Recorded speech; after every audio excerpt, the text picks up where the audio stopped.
Hey YouTubers, X Factor here. Welcome back to another episode of Spoon Fed, a series where we go over community footage, talk about the good, the bad, the ugly. We're looking at some nose hair canals from Brian PSO from Brazil, the lungs of the world, and everybody is in luck. I speak perfect Portuguese, and we'll get to that later because we're going to kind of interpret what's going on here. So obviously they're in a squad. You can hear them talking back and forth. Not sure if there's multiple of them. So let's kind of see how the teamwork goes by paying attention to the mini-map too. If they set up several lanes or if everybody gets balled up looking at the same direction at the same time, which is usually bad news bears. As you can see, we're off to the races. The assaulters are not wasting time, and out the gate you can see Brian's got great recoil control and great target acquisition. Now let's talk about this kill. Plays cat and mouse properly, but what could he have done right there? Taken a step or two forward to protect his whole half of the body from being shot through the window. Snipers wait for moments like that to get somebody standing perfectly still. That's a free kill. It worked out for you, but always be mindful of the cover around you and how to use it to your biggest advantage. Good job spotting the support player, because you know he would have dropped you an ammo pouch, right? So you heal him up anyway. Know that you can shoot through those tins. If somebody's spotted, you see feet, just start spamming through the tins. Going right to the bomb, trying to support it, not wasting time. That's the way to PTFO, push the point, and try to clean it up. But if you got the bomb, and you see a bunch of stuff on the minimap, you can slow play that.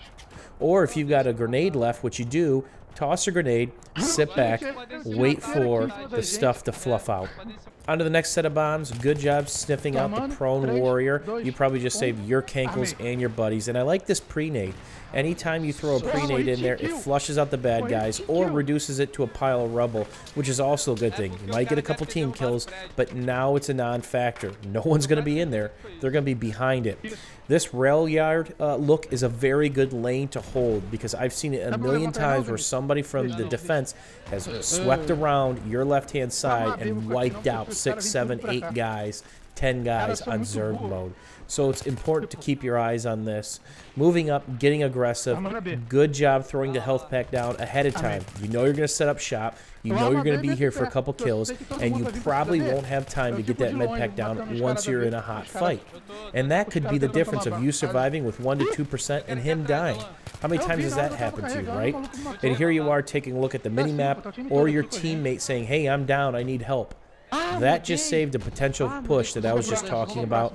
And obviously supporting B is the way to do it, but don't be afraid to get defensive and just really watch about a 40 to 50 degree angle depending on where your teammates are.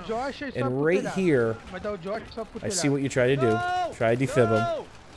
But you could have kept the gun in your head and kind of baited him in, right? You know he's coming. You see him there. Just bait him in. He's probably going to try to kill the revives. And a little bit over-aggressiveness here, but the res train is working, so no harm, no foul. On this third set of bombs, let's talk about fighting cover to cover and the distance that you can travel. This is kind of a hotbed, this whole left flank. You're playing a little cat and mouse, and I like how you don't get that quick burst kill. That first time, you went back under cover, because maybe he could have gotten that quick burst. And that's the cat and mouse that you can play if you know somebody's got a good aim, or you're assuming they've got good aim on the other side of your scope. That'll keep you alive. Peek, take your 3 to 7 shots, get out of town, because he might have a crack shot on you, or somebody else will, so don't leave yourself exposed. And this is the push. You could have stayed back for a couple seconds. You could have played a little bit more cover and flushed that out. You know there's guys in there, so sit on it. Make it to the next little piece of cover and just sit there, let it play out, and weed out the guarded. And that's the trick there. You want to slowly put pressure on them and weed them out. Now you've been revived, we're going to learn something very crucial. Your knife is either made of rubber or that fence is OP. So now you got a great spot to work from. This is what we kind of call a head glitch spot. Sit back, farm the kills, weed them out, let your team push up. One thing I always do is when I'm in rush and I've secured a nice little position, I make sure that the team is pushing up with me, and then I push up. If you go up there alone and there's nobody to your left and right, at least a couple people on 64 man, you're going to lose your position, get shot in the face, and have to spawn back in a lesser position. Sometimes it's harder to get back in that position. Good job using cover. Good job letting somebody else take the line of sight. the AA mobile or what else is spamming you. If you're being shot by a vehicle, sometimes it's best just to stay hidden for a couple seconds. Why? Because he's gonna have to pick another target. Because somebody's gonna have RPGs, C4, we're gonna be sneaking up on him. Let somebody else be the fodder. And then repeat.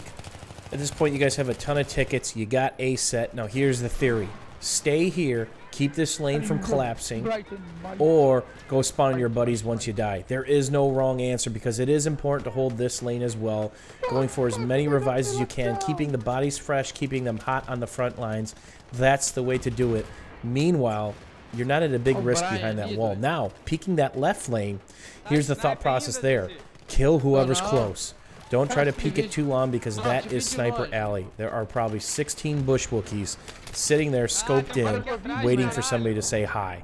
Because they're going to get the best of you via suppression or a shot to the head. So let's listen to the beautiful Portuguese language and see what's going on. And that is how you beg for ammo in Portuguese.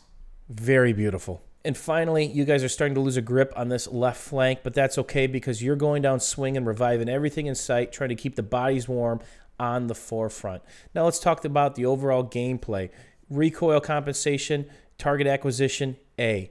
You could work on micromanaging, moving from cover just a little bit better, but that's getting picky. There's a couple positions where you kind of pushed a little too fast, and there's certain positions where you could have set up shop and farmed out a couple more kills. Why is that important? Because that takes pressure off your teammates as they're advancing, and that's what this is about, making decisions that benefit you and your team both. And there goes the revive train again.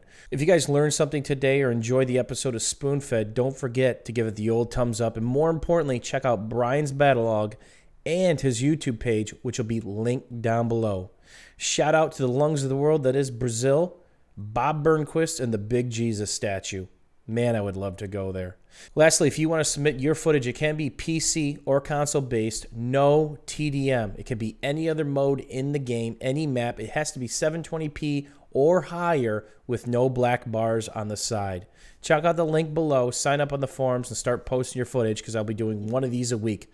Until next time, YouTube, take care and enjoy the day.